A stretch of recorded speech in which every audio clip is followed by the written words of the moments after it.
Well, spanking, you just spank them a little bit with your hand or something, let them know that's wrong what they're doing. It's no secret that Joe Jackson was painfully strict as the Jacksons' father and manager, but the actual extent of his abuse towards his children is heartbreaking. He worked them to exhaustion for 5 hours a day after they were finished school, and would hit them whenever they made even a small mistake. But Jermaine Jackson has revealed what is perhaps the most tragic aspect of their father's cruel treatment of his children.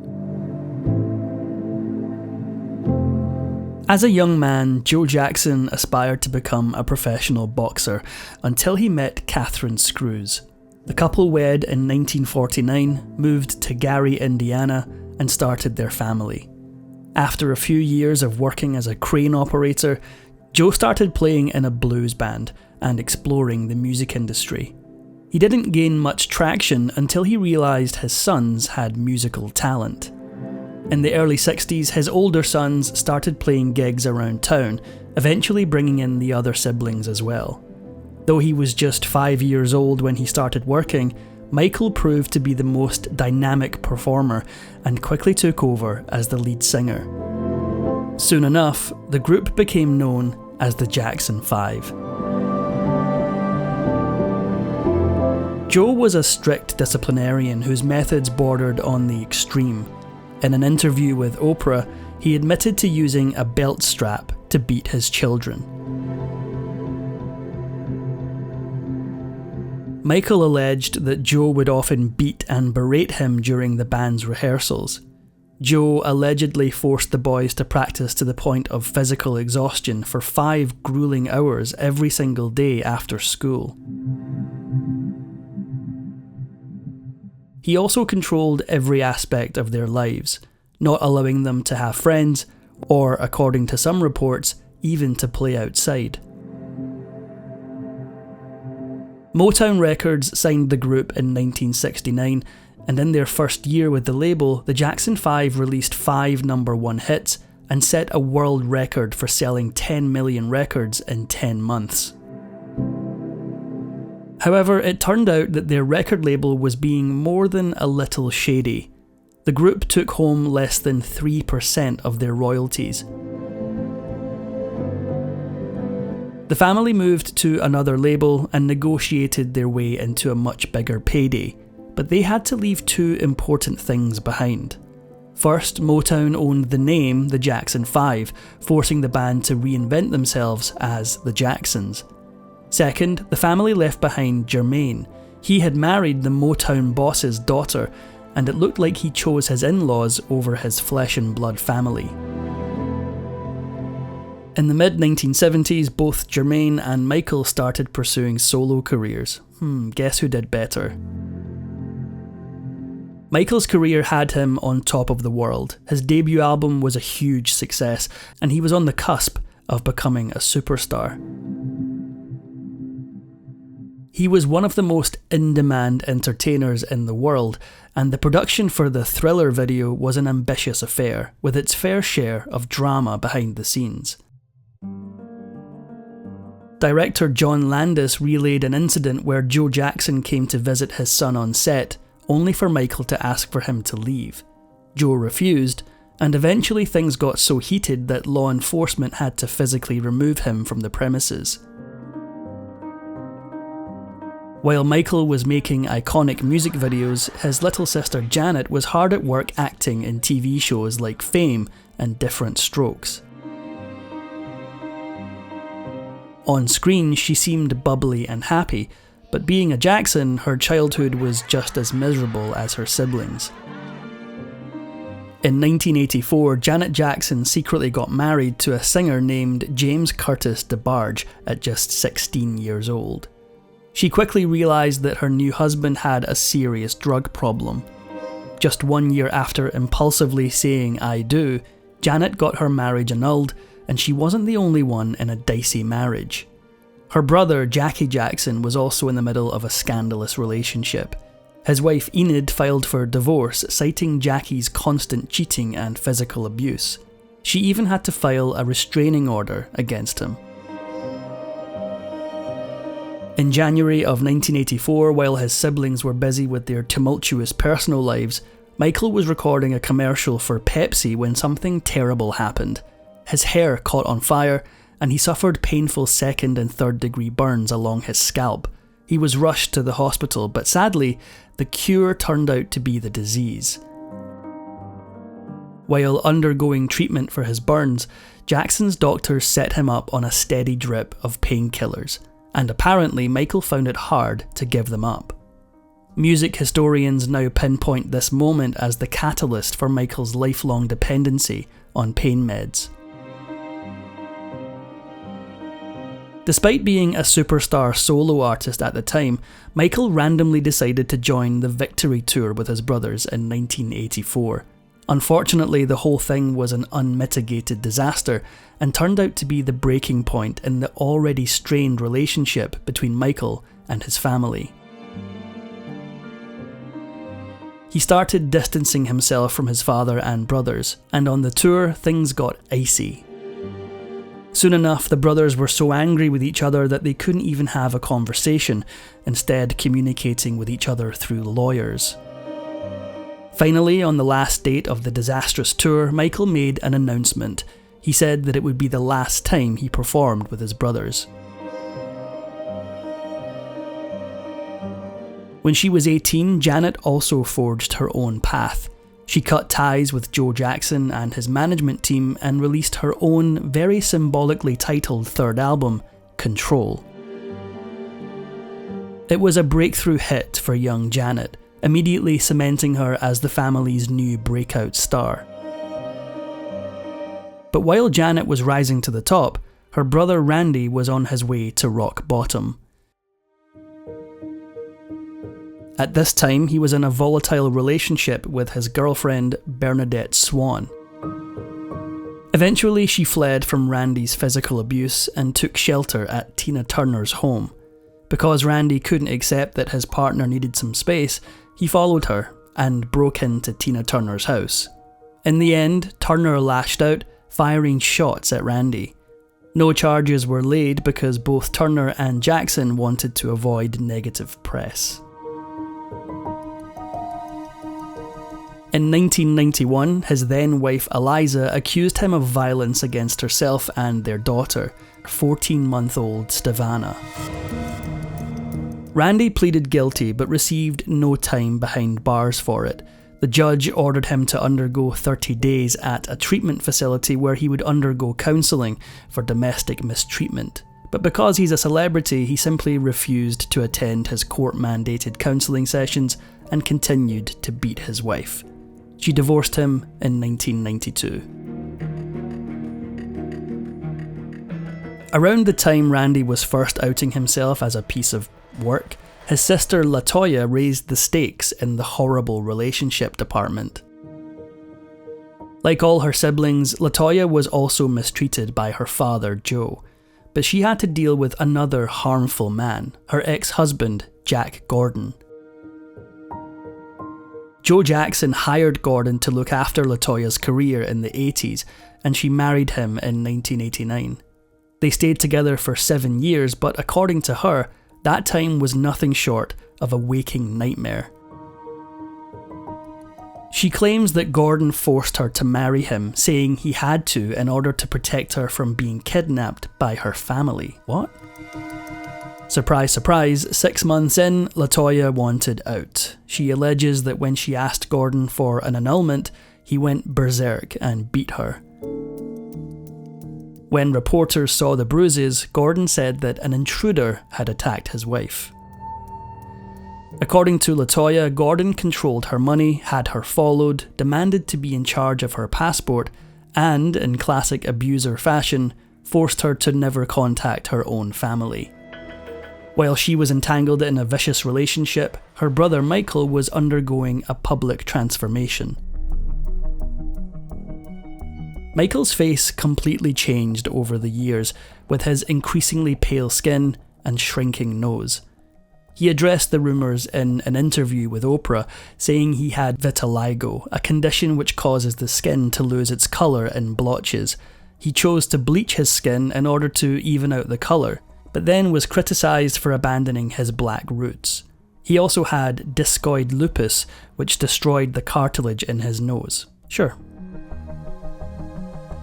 Just a few months after the Oprah interview, Michael was back in the headlines. In August 1993, a man named Evan Chandler accused Michael of having an inappropriate relationship with his son, 13-year-old Jordan. There was no denying that the two knew each other. Jordan Chandler had been a frequent guest at the Neverland Ranch.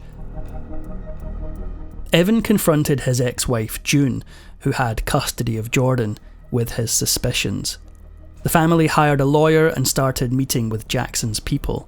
They tried to reach an out-of-court settlement. However, when they thought that the proposed $350,000 offer was too low, they went public. In late August 93, the Chandlers went to the LAPD, who began a probe into the charges against Michael Jackson. They searched the Neverland Ranch, questioned 30 children who spent time there, and interviewed Jackson's limo driver. The driver claimed that he drove Michael to the Chandler home every night for a month. The police also began to investigate Evan Chandler, the boy's father, for extortion. They listened to recorded phone calls where Chandler implied that he'd ruined Jackson's life. This man is going to be humiliated. If I go through with this, I win big time. Does that help Jordan? Michael's career will be over. And does that help Jordan? It's irrelevant to me. LAPD also found that he had gambling debts in the tens of thousands of dollars. Jackson and Chandler's lawyers eventually came to an agreement and settled for $25 million out of court. Shortly after Michael's scandal, tragedy struck.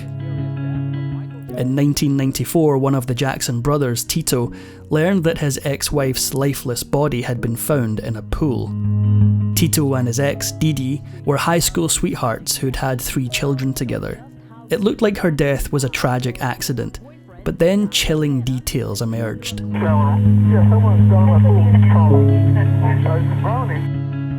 After divorcing Tito, Didi began dating a businessman. 3 months later, she apparently drowned in his swimming pool. This shocked the family, who were well aware that Didi couldn't swim. In fact, she was terrified of water. The idea that she'd get into a pool was outrageous. So what really happened?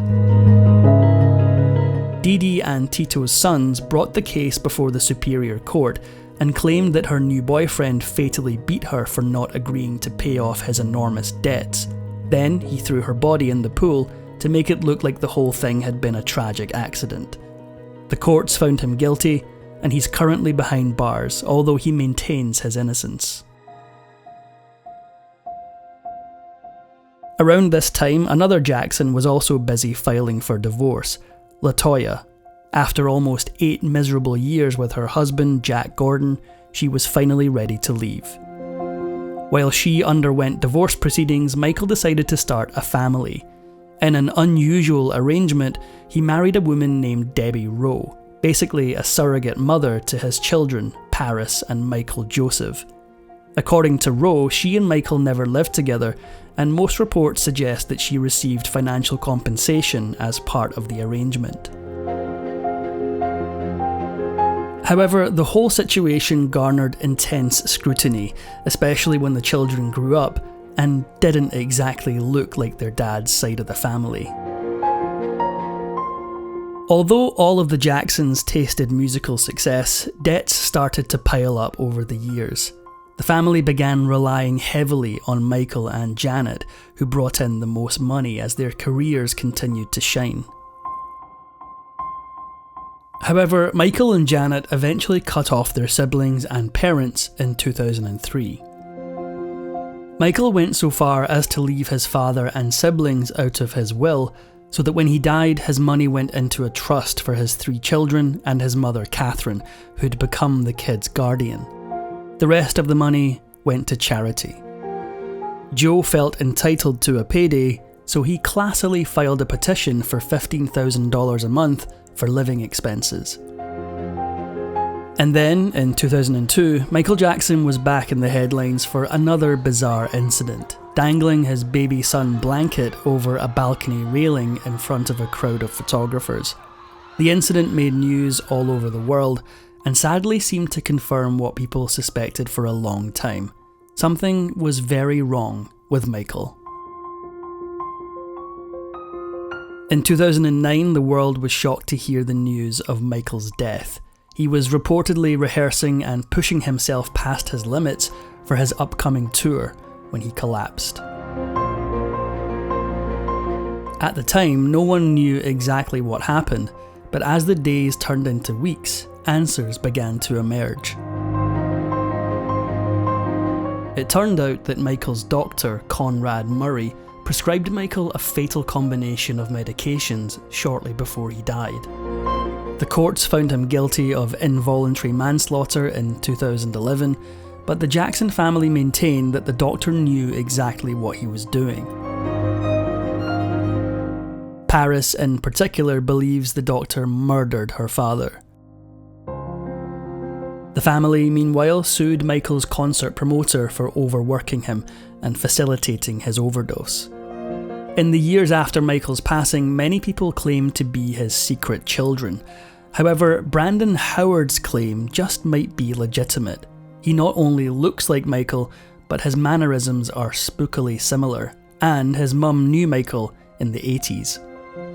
Brandon believes Michael is his father and even took a DNA test, the results of which were inconclusive.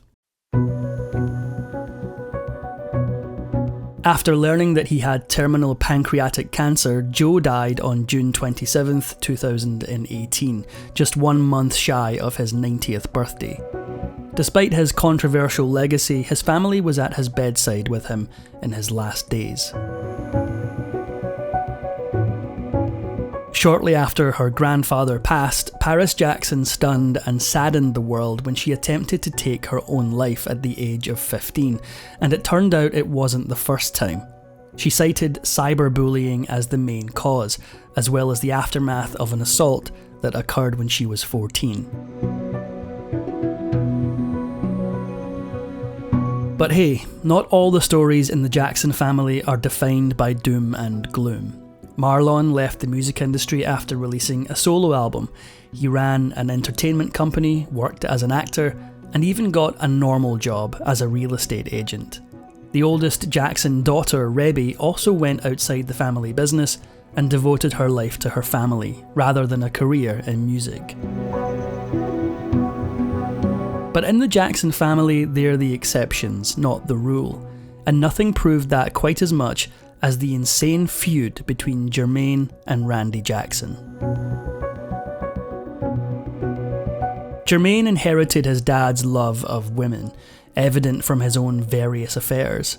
When he was in his mid-20s, Jermaine coveted his brother Randy's longtime girlfriend, Alejandra. She and Randy had 2 children together, but that didn't stop Jermaine from flirting his way into a relationship with her while Randy was away on the road. Jermaine didn't just woo his brother's girlfriend, he went so far as to secretly marry her. The couple actually had children together before divorcing in 2004. Needless to say, Jermaine and Randy's relationship became so broken that the brothers stopped speaking to each other. Soon after Michael's death, Evan Chandler, the man who accused Michael of having an inappropriate relationship with his son in 1993, was found dead in his apartment. He had taken his own life. The authorities had also suspected Chandler of simply trying to get money from Michael. While the family received that large cash settlement, it wasn't exactly a happy ending for them. In the aftermath of the allegations, Jordan Chandler emancipated himself from his parents at the age of 14. And so, at the end of the day, what caused the Jackson family's seemingly endless misery? Joe Jackson treated his children like show ponies, made fun of their insecurities and more, but his cruelest act was eventually revealed by Jermaine. He said none of the kids can remember their father being affectionate with them, or even once telling them that he loved them. If you enjoyed this video, please give it a like and subscribe for more videos.